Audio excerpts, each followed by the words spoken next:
हाँ जी, नैक्सट देखो बेटा अपने कोल चैप्टर है vector analysis, integration of vector functions. देखो इंटीग्रेशन तुसी बहुत बार किया होया कि अगर मैं तुहानू कहां simply integrate this, you will say that this is x square by 2 and we are not given the limits, therefore we will just add C constant. This is called indefinite integral. If I was given x dx then it is definite integral because limits are given and then we fill the limits in this.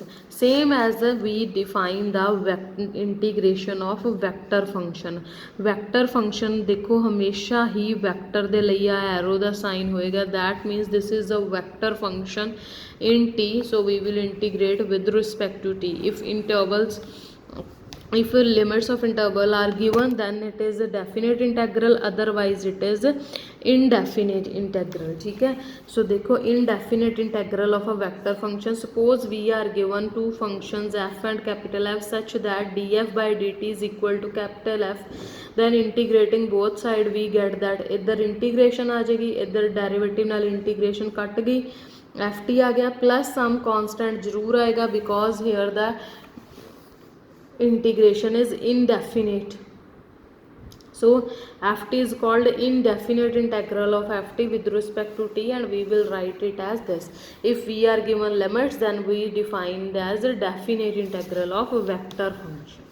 ठीक है, तो ਹੁਣ देखो जिवें example number 1 है, बहुत easy है, +2 वाला काम है तुहाडा। इवैल्यूएट इंटैग्रल दिस, तुसीं कहंदे विद रिस्पैक्ट टू इंटीग्रेशन करनी है टी दी, so term by term with respect to t integration कर दो।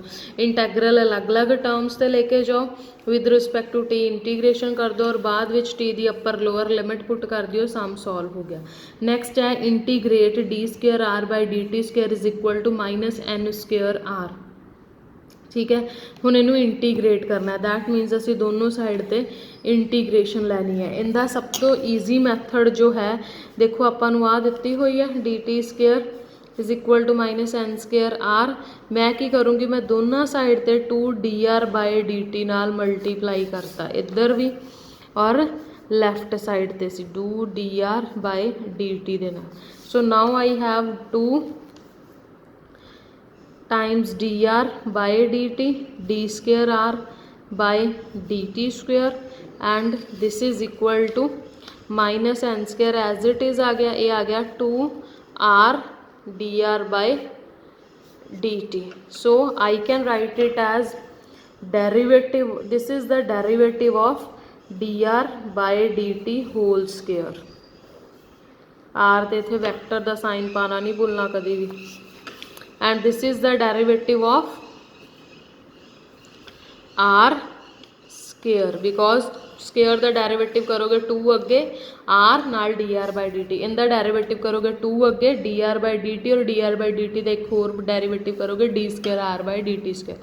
now integrating with respect to t, अगर मैं with respect to t integrate करूँगी तो derivative नाल इंटीग्रेशन हट जाएगा, मेरे को आ जाएगा dr by dt whole square is equal to -n square r square plus some constant.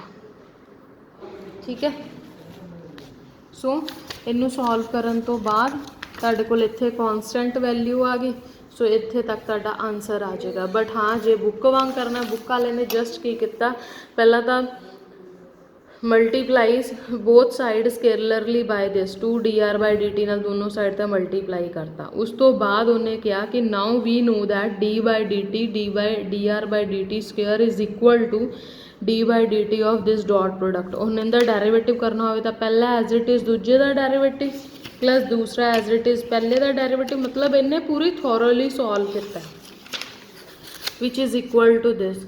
So therefore we have this is equal to this also। अगर मैं r स्केयर का डेरिवेटिव करा तो आ चीज़ आएगी, मैं दोनों की वैल्यू फर्स्ट इक्वेशन च पुट कर देनी है। मैं डायरैक्ट लिखा सी, तुसी इस तरह भी कर सकते हो, उस तो बाद अपने को सॉल्व हो गया।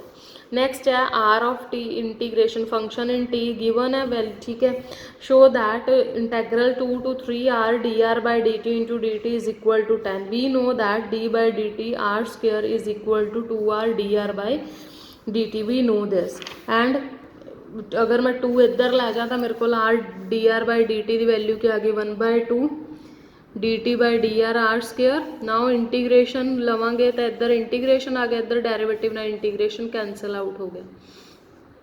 So this is R T square mod, ठीक है. This is equal to 1/2, 20 minus 9 is equal to 10. Now example number 4 है, if R T is equal to 5t square I cap plus T J cap minus T cube K cap, then show that R cross D square are by D T square into D T is equal to this. ਉਹਦੇ ਲਈ ਵੀ have this formula. Just solve the formula. ਹੁਣ ਇੱਕ ਗੱਲ ਹਮੇਸ਼ਾ ਯਾਦ ਰੱਖਣੀ ਹੈ, main ਕੰਮ ਕੀ ਹੈ, ਅਸੀਂ ਇੱਥੇ ਤੱਕ ਪਹੁੰਚਣਾ ਕਿਵੇਂ ਆ. ਉਹਦੇ ਲਈ ਸਾਨੂੰ ਥੋੜ੍ਹੇ ਜਿਹੇ ਫਾਰਮੂਲੇ ਪਤਾ ਹੋਣੇ ਚਾਹੀਦੇ ਆ. ਇੰਨਾ ਵੀ ਪਤਾ ਹੋਣਾ ਚਾਹੀਦਾ ਕਿ ਜਿਹੜੀ ਆ ਕਰਲੀ ਪ੍ਰੋਡਕਟ ਹੈ, क्रॉस प्रोडक्ट है, सेम टू सेम वेले क्रॉस प्रोडक्ट 0 हो जाती है. सो इनू सॉल्व करके तुसी वैल्यू निकाल लैनी है. इन्ने फॉर्मूले तुहानू आने चाहिए सब नू. ऑल्सो ये भी पता होना चाहिए कि what is acceleration. Acceleration is the rate of change of velocity. Acceleration is D V by D T and V is D S by D T और D R by D T, rate of change of distance. और उस तो बाद उन्होंने solve कर लेना. इस तरह नाल तुहाडी नैक्सट है find the value of r satisfying the equation d square r by D t square is equal to a. Integrating both side we get this, क्योंकि इनडेफिनेट इंटैग्रल है तो सम कांस्टेंट बी आएगा. We are given t is 0 then r is 0. So when now t is 0 when dr by dt is u, so put the value b दी value आ गई. Again integrate करोगे, again conditions दित्तियां होईयां, put करके साढ़े कोल answer आ जाएगा. इस तरीके नाल तुहाडे नैक्सट वाले सम है, इन्हों अच्छी तरह करना है. आर रेडियस वैक्टर हुंदा, that is X I cap plus Y J cap plus Z K cap. So R into D R is this. So solve करके वैल्यू निकाल लेनी.